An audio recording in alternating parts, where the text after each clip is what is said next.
Hey man, so today we're going to talk about the forward reaching deadlift with an asymmetrical load. So I'm going to show you what it looks like, and then we'll come back and we'll talk about why you should do an exercise like this.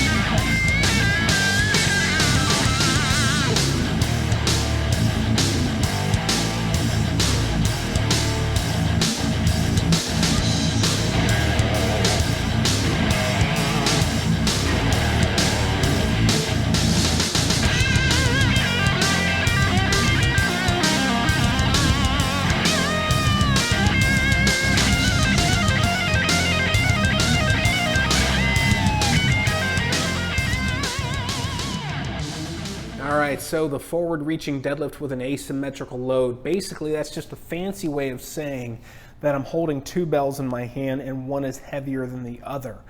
The way that we're going to approach this is if I am stepping forward onto my left foot, I'm going to hold that heavier load on my right hand. The reason for this is because, and you guys have heard me talk about this in the past, this shoulder and this hip are linked. This shoulder and this hip are linked. We are built in an X. So when we're doing an asymmetrical exercise like that, we're looking for, part of the primary benefit we're looking for out of that is to strengthen that X, reinforce that X, and move in a manner that is consistent with the way that we are designed. You know, that's benefit number one behind that asymmetrical load. Benefit number two falls into the same category as the benefits would be if you were holding two equally sized bells.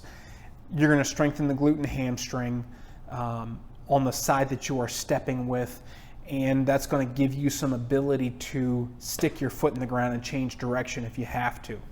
Maybe you're in the backyard playing with the grandkids or the kids, or maybe you're still playing some recreational sports like soccer or something along those lines that require the ability to stop and then go the other direction relatively quickly.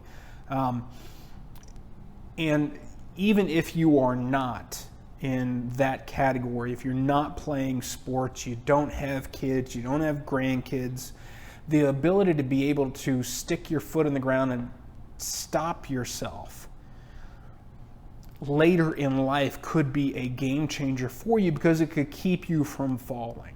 You know, if you're in the 45, 55, maybe even 65 age range, that may not be an issue for you. But as we get older, up into our 70s, 80s, falls become a bigger deal. In some cases, they can become deadly. So having the ability or maintaining the ability to be able to plant that foot in the ground and stop yourself, that could be a game changer as far as your longevity goes. I've got two little girls. I want to be able to dance with them at their wedding. So being able to keep me from falling and keep me from being on the ground unless I want to be, for me, that's an important part of why I would train. So that's the kind of the big picture of that asymmetrical load. So again, if I'm stepping with my left leg, I'm going to hold the bigger bell on my right side, and then when I switch legs, I'll switch hands. Is there some value to doing it the other way? I'm sure, probably yes. But what we're missing out on there is again tying that X together. Okay?